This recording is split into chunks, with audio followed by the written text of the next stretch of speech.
ओम ह्रीं अरहम णमोजिनाणम। गाथा नंबर 17।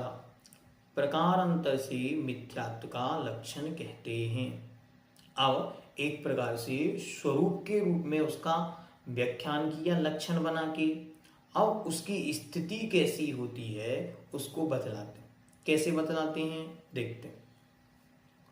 मिच्छत्तम,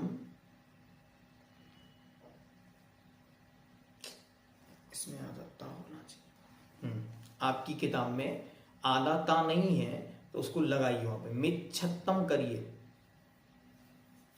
है ना। आपकी किताब में जो पहला शब्द है वो मिच्छत्तम लिखा है, वहां पे आधा ता कर देने से मिच्छत्तम हो जाएगा। मिच्छत्तम, मिच्छत्तम वेदन्तो जीवो विवरीय दंसनो होदी। णयधम्मो रोचेदी रोचेदिहु महुरंखो रसम जहा जरिदो। मिच्छत्तम वेदन्तो जीवो विवरीय दंसनो होदी। णयधम्मो, णयधम्मो, णयधम्मो नहीं धम्मो, णयधम्मं रोचेदिहु महुरंखु रसम जहा जरिदो। मिच्छत्तं वेदन्तो जीवो विवरीय दंसनो होदी। णयधम्मो रोचेदिहु महुरंकुरसं जहा जरिदो। मिच्छत्तं वेदन्तो जीवो विवरीय दंसनो होदी। णयधम्मो रोचेदिहु महुरंकुरसं जहा जरिदो। अब बताते हैं कि उस मिथ्यात्व प्रकृति वाले व्यक्ति की कैसी स्थिति है। तो मिथ्यात्व कार्य क्या करता है, तो कहते हैं मिच्छत्तम वेदन्तो, अर्थात मिथ्यात्व का वेदन करने वाला। वेदन करने वाला मतलब अनुभव करने वाला। जीवो अर्थात जीव, विपरीत दंसनो भवति, विपरीत श्रद्धा वाला होता है। दंसन शब्द जिनागम में अनेक अर्थों में आए हैं। तो यहाँ पर सम्यक दर्शन की चर्चा है, मिथ्यात्व की चर्चा है, तो वहां दर्शन शब्द का अर्थ होता है श्रद्धा। और अभी जब उपयोग की चर्चा आएगी तब वहां दर्शन आएगा, तो दर्शन उपयोग में आएगा, ठीक है। और अन्यत्र दर्शन की बात आती है तब वहां पर दर्शन मतलब विचार। और भगवान कुंद स्वामी के साहित्य में अष्टपाहुड़ आदि में आएगा तो दर्शन अर्थात जिनेंद्र भगवान की मुद्रा। तो इसलिए दर्शन शब्द के अनेक अर्थ देखने में आते, ठीक है। तो विपरीत दंसन होदी अर्थात विपरीत श्रद्धान वाला होता है। क्या अर्थ बना, मिथ्यात्व का वेदन करने वाला जीव विपरीत श्रद्धान वाला होता है। णाच धम्मम रोचेदिहु, और उसे धर्म नहीं रुचता है। कैसे धर्म नहीं रुचता है, यथा जैसे जुड़ता जरिदो अर्थात बुखार से पीड़ित व्यक्ति। ज्वरितः अर्थात बुखार से पीड़ित व्यक्ति को, जहाँ अर्थात यथा जैसे, महुरम खुरशम अर्थात मधुर रस मीठा रस नहीं रुचता। किसी को बुखार हो और अब मिठाई खिलाओ तो वो कहता है हमको तो कड़वा कड़वा स्वाद आ रहा है। ऐसे ही मिथ्यात्व से जिसका मिथ्यात्व का जो आत्मा अनुभवन कर रही है उसकी श्रद्धा विपरीत हो जाती है, उसे धर्म नहीं रुचता। देखते हैं, मिथ्यात्व प्रकृति के उदय से उत्पन्न होने वाले मिथ्या परिणामों का अनुभव करने वाला जीव विपरीत श्रद्धान वाला हो जाता है,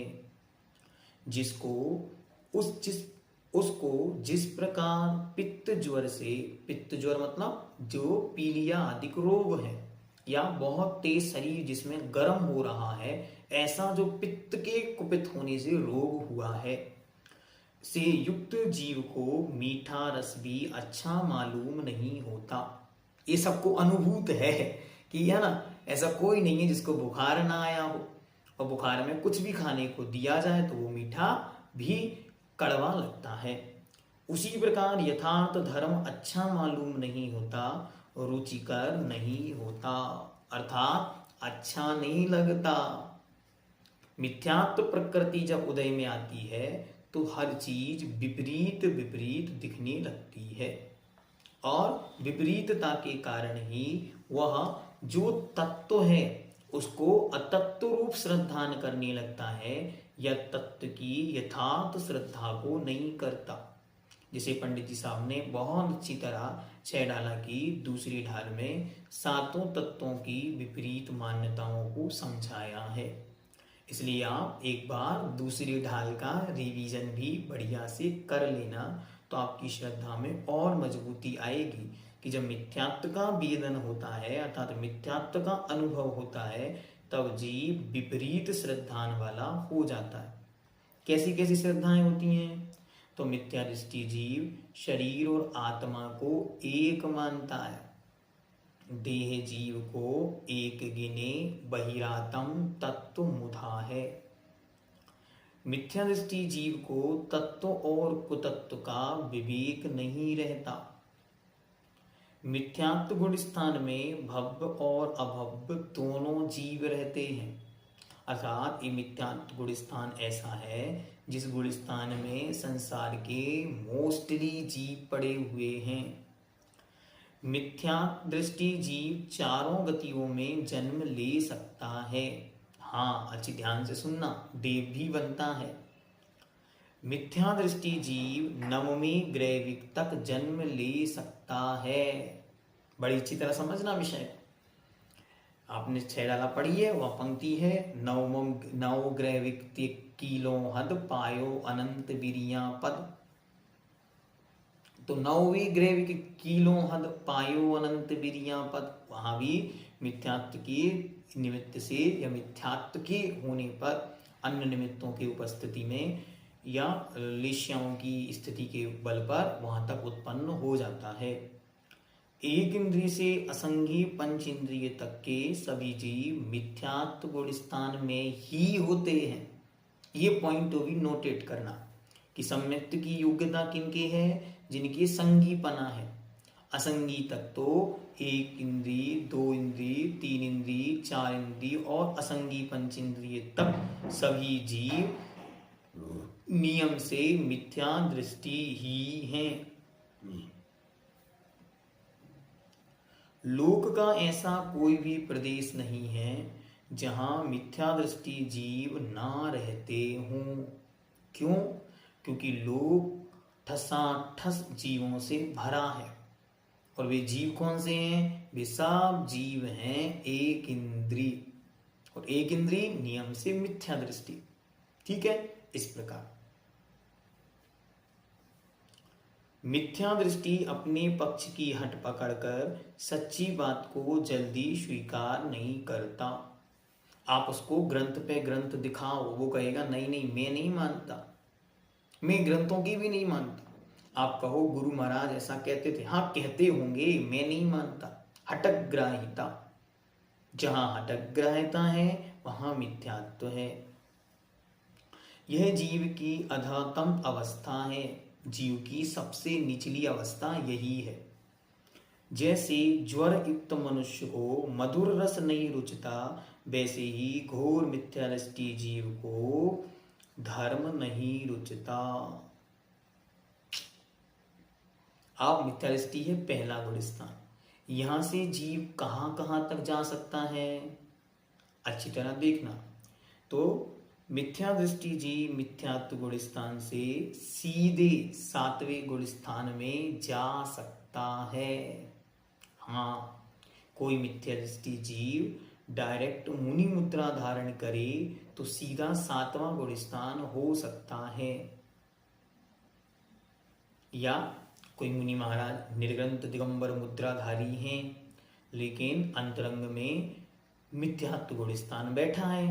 मिथ्यात्व गुणस्थान हटेगा तो डायरेक्ट सातवां गुणस्थान बनेगा। ठीक है। अगला, मिथ्या दृष्टि जीव डायरेक्ट छठवें गुणस्थान में नहीं जाता। क्यों नहीं जाता? क्योंकि क्रम यह है कि कोई भी जीव पांचवें गुणस्थान से ऊपर जाएगा तो डायरेक्ट सातवें में जाएगा, फिर सातवें से फिर छठवां, सातवां, छठवां, सातवां, ऐसा असंख्यातों बार करेगा। लेकिन कोई भी जीव नीचे से डायरेक्ट छठवें में नहीं जाता। फिर मिथ्या दृष्टि जीव मिथ्यात्व से पांचवें गुण स्थान में जा सकता है। कोई मिथ्या दृष्टि जीव है, अनुव्रतों को धारण करे तो पांचवा गुण स्थान बना सकता है।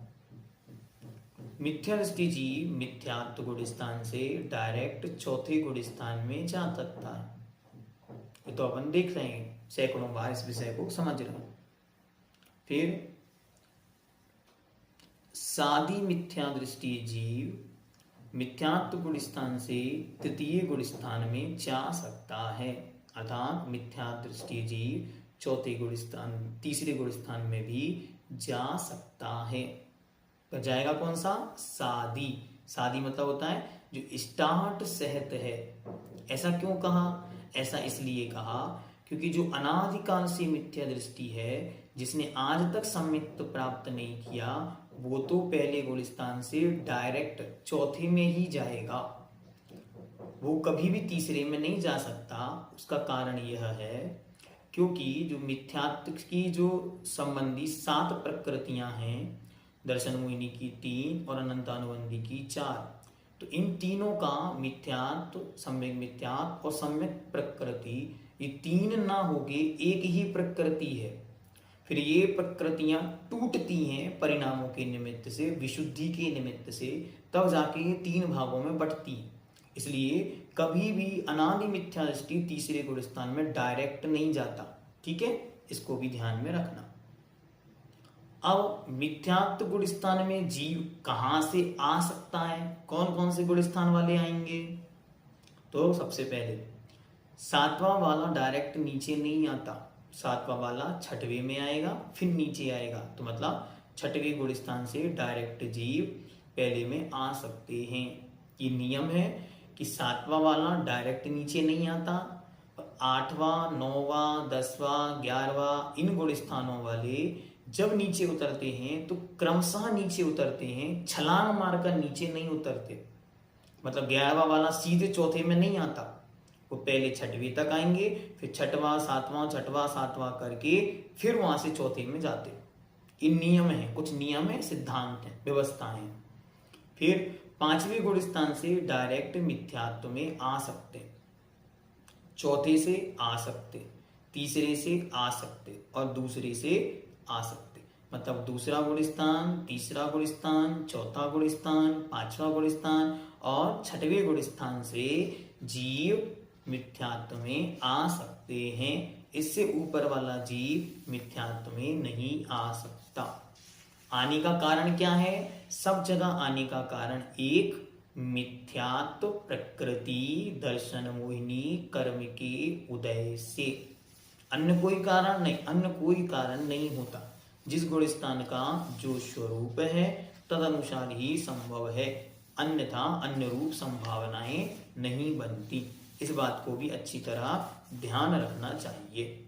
ठीक है, तो ये आपको विस्तार विषय हमने आपको दिया जिससे आपको गुण स्थान का बोध हो। और हमको क्या करना है, लक्ष्य हमारा यह हो कि हम सबका मिथ्यात्व छूटे। और यहाँ क्या क्या सावधानियां हैं जिसके कारण यहाँ हम पढ़े हैं, इसको अगली 2-3 गाथाओं में आचार्य महाराज और विषय को खोलेंगे। तो हम उनका विश्वास श्रद्धान करके, पहला श्रद्धान तो क्या बना लिया हमने कि जो 5 प्रकार की एकांत धारणाएं हैं, विपरीत है, संशय है, अज्ञान है, इनको छोड़ना है। दूसरा, हमको किसी भी चीज का हठग्रह नहीं करना, अच्छी तरह उसे समझना है, जानना है, आगम और गुरु के नियोग से विषय को समझकर फिर दृढ़ श्रद्धा बनानी है। श्रद्धा तो दृढ़ होती ही है लेकिन हठग्रह पूर्वक नहीं होनी चाहिए। ठीक है, इस 2 बातों को ध्यान में रखना। इन 2 गाथाओं में इन 2 विषयों को मुख्यतया जाना और 5 प्रकार के मिथ्या दृष्टि आपने जाने की 5 प्रकार के उदाहरण कौन कौन से हैं, इनको अच्छी तरह याद कर लें, कॉपी पे नोट डाउन कर लें। ओम सिद्धम।